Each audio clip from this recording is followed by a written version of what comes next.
Hello everyone, lappy শপে আজকে ভাই এসেছে কল্যাণী থেকে।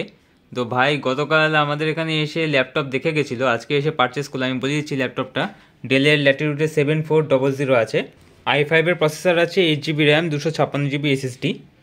তো ভাইয়ের কাছ থেকে শুনে নেবো এই ল্যাপটপের কন্ডিশন কেমন কি দেখলো এবং এখানে আমাদের কালেকশন কি আছে, একটু যদি কিছু বলো।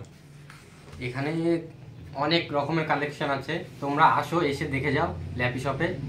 এসে না আসলে তোমরা বুঝতে পারবে না, একবার আসলে এসে দেখে যাও যে কীরকম কালেকশন আছে। আর এখানের কন্ডিশনের ল্যাপটপগুলো খুবই দারুণ, খুবই দারুণ, বলে বোঝাতে পারবো না। এত কম রেটের মধ্যে এরকম ল্যাপটপ পাওয়া যাচ্ছে সেটা বলা যায় না। আমি আমার রেটের মধ্যে কম রেটে ভালো একটা ল্যাপটপ পেয়েছি। যে তোমরা আসো ল্যাপি শপে, এসে একবার এসে দেখে যাও যে তোমার কালেকশনগুলো। ওকে, বন্ধু কেউ থাকলে তাকে রেফারেন্স করবে তো? আমি তো নিশ্চয়ই বলবো এখানে আসতে, এসে একবার হলো আমিও হয়তো নিয়ে আসবো। ওকে ওকে, তো ঠিক আছে, তো ভিডিওটা লাইক শেয়ার এবং সাবস্ক্রাইব করে দিতে বলো। লাইক শেয়ার অ্যান্ড সাবস্ক্রাইব করে দাও সবাই, ল্যাপি শপকে আরও আগিয়ে নিয়ে যাও তোমরা সবাই। ওকে, থ্যাংক ইউ।